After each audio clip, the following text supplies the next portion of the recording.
Di a luz a las 2:17 de la madrugada. Antes de que fueran las 3, mi esposo ya había decidido que nuestra hija no merecía ni siquiera que la cargara en sus brazos. Estaba de pie junto a mi cama del hospital, con las manos en los bolsillos, mirando la pequeña manta rosa donde dormía nuestra bebé. Yo quería un hijo, dijo con total frialdad. Una niña no puede continuar el legado de mi familia. Por un instante pensé que los medicamentos me estaban haciendo escuchar cosas. Entonces dejó un sobre grueso sobre mis piernas. Son los papeles del divorcio. Fírmalos antes de que te den de alta. El tiempo pareció detenerse, no porque estuviera sorprendida, sino porque, en ese preciso momento, algo dentro de mí dejó de romperse. Miré a mi pequeña, dormida sobre mi pecho, ajena a todo lo que estaba ocurriendo. Había llegado al mundo hacía menos de 2 horas y ya había alguien dispuesto a hacerla sentir que no era suficiente. Le besé la frente con suavidad.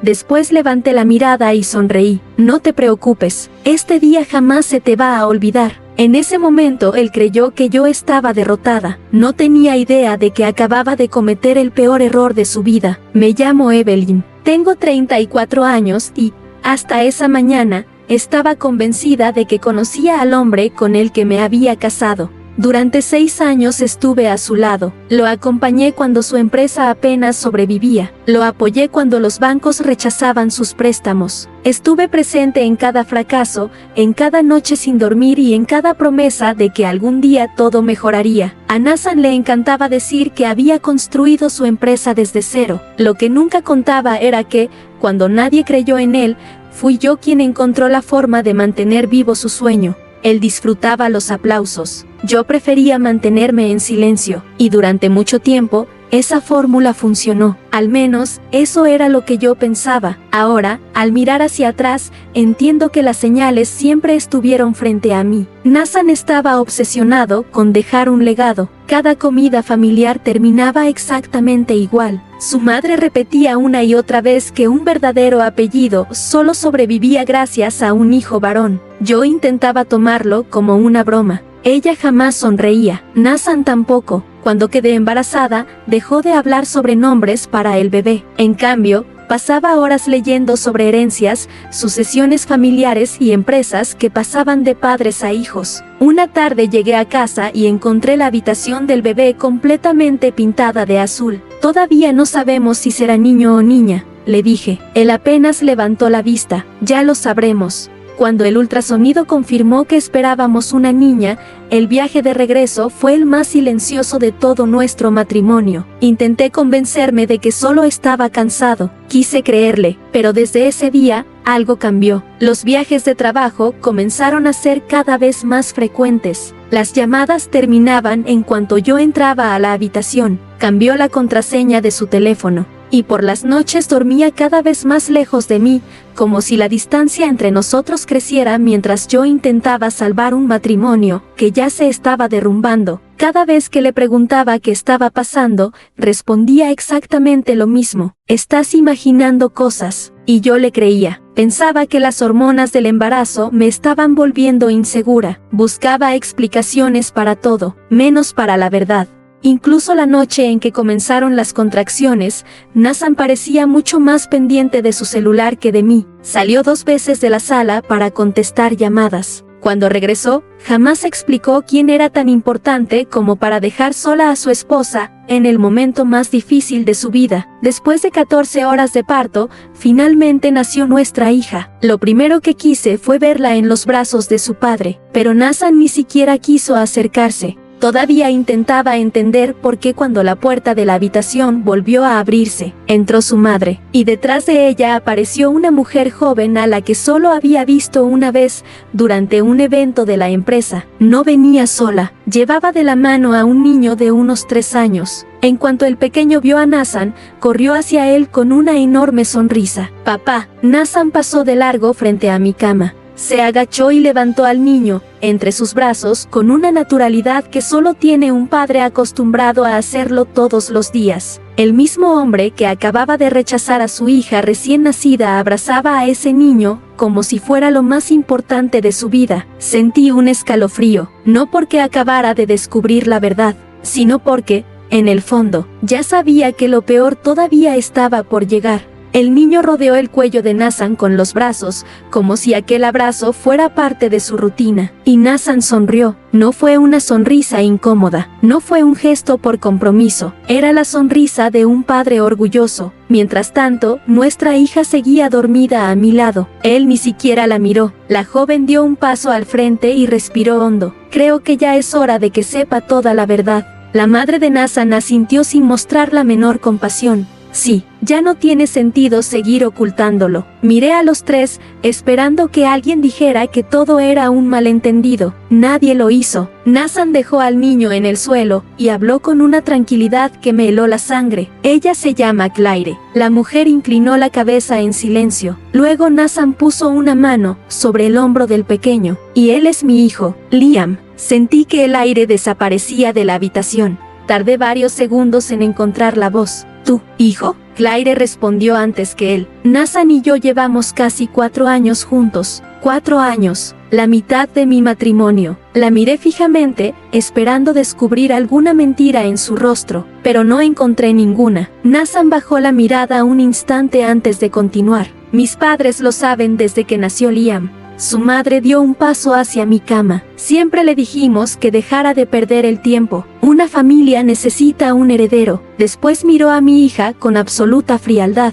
Una niña nunca podrá ocupar ese lugar. Esas palabras me dolieron más que la infidelidad. No estaban atacándome a mí, estaban despreciando a una bebé que acababa de llegar al mundo. Nathan sacó otra carpeta de su maletín y la dejó sobre la cama. Mi abogado ya preparó todo. Señaló los documentos uno por uno. La casa está a mi nombre, la empresa también. Las cuentas compartidas ya fueron bloqueadas. Recibirás dinero suficiente para empezar de nuevo. Hablaba como si estuviera cerrando un negocio, sin culpa, sin vergüenza, sin una sola emoción. Claire permanecía en silencio. Parecía incómoda, pero no lo suficiente como para detener lo que estaba ocurriendo. Antes de irse, Nathan añadió una última frase. No pienso dividir el futuro que construí. Después tomó la mochila de Liam. Su madre sonrió con orgullo. Los tres salieron de la habitación como si acabaran de visitar a un familiar. La puerta se cerró, y el silencio pesó más que cualquier grito. Minutos después, entró una enfermera con unos formularios. Al verme inmóvil, observó los papeles del divorcio. No tiene que firmar nada hoy, me dijo con suavidad. Asentí lentamente. Lo sé, por primera vez desde que comenzó aquella pesadilla, dejé de llorar. No porque el dolor hubiera desaparecido, sino porque mi mente empezó a funcionar con una claridad absoluta. Nathan estaba convencido de que había pensado en todo. Creía que mi silencio significaba debilidad.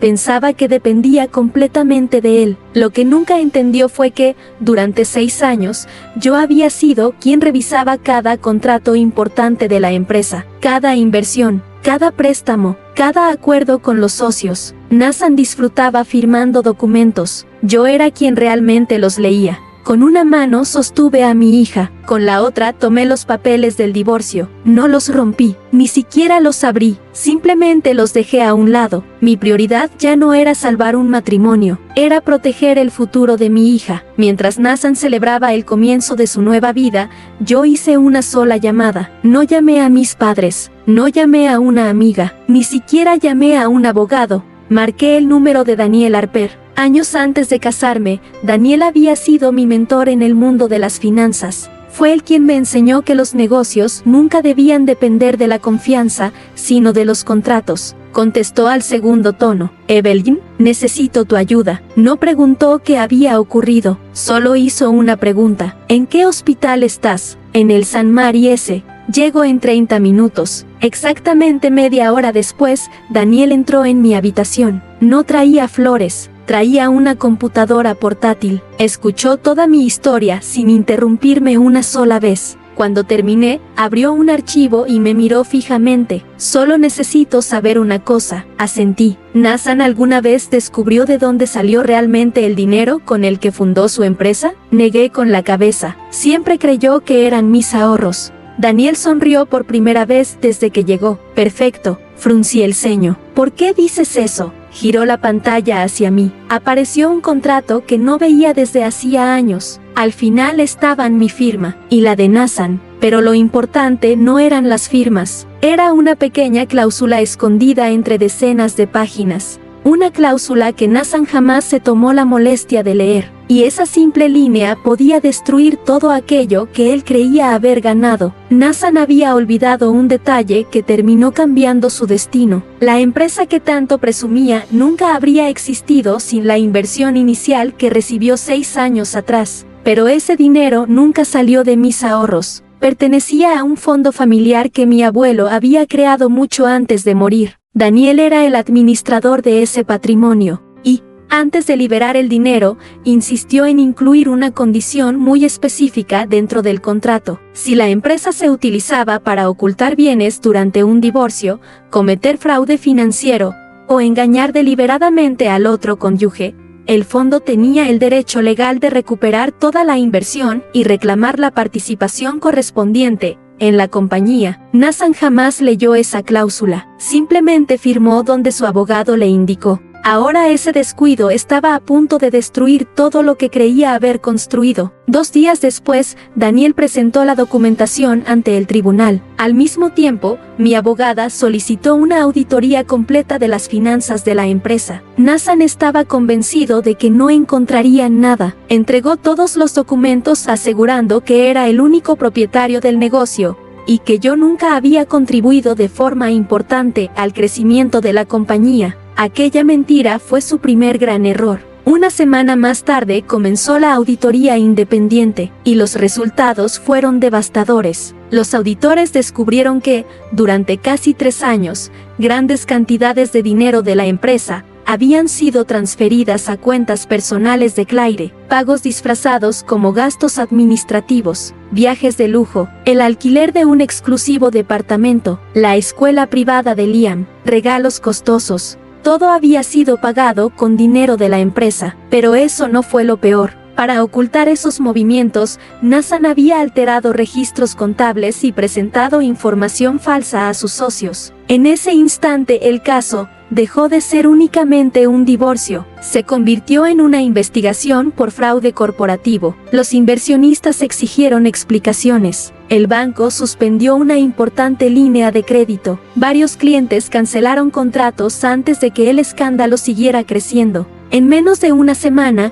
el hombre que había salido tan seguro del hospital dejó de responder llamadas. La junta directiva convocó una reunión de emergencia. Después de revisar todas las pruebas, tomaron una decisión inmediata. Nathan fue destituido como director ejecutivo mientras continuaba la investigación. La noticia comenzó a circular rápidamente. Empleados renunciaron, socios se alejaron. Personas que antes lo admiraban ahora evitaban aparecer junto a él. Claire tampoco esperaba que todo ocurriera tan rápido. Sin el dinero de la empresa, el estilo de vida que Nathan le había prometido desapareció casi de un día para otro. El departamento de lujo ya no podía mantenerse, los viajes terminaron, las tarjetas dejaron de funcionar. Y entonces Claire descubrió algo que nunca había imaginado. Nathan no era tan rico como decía. Gran parte de su fortuna dependía de una empresa que ya se estaba derrumbando. 3 semanas después, ella también lo abandonó.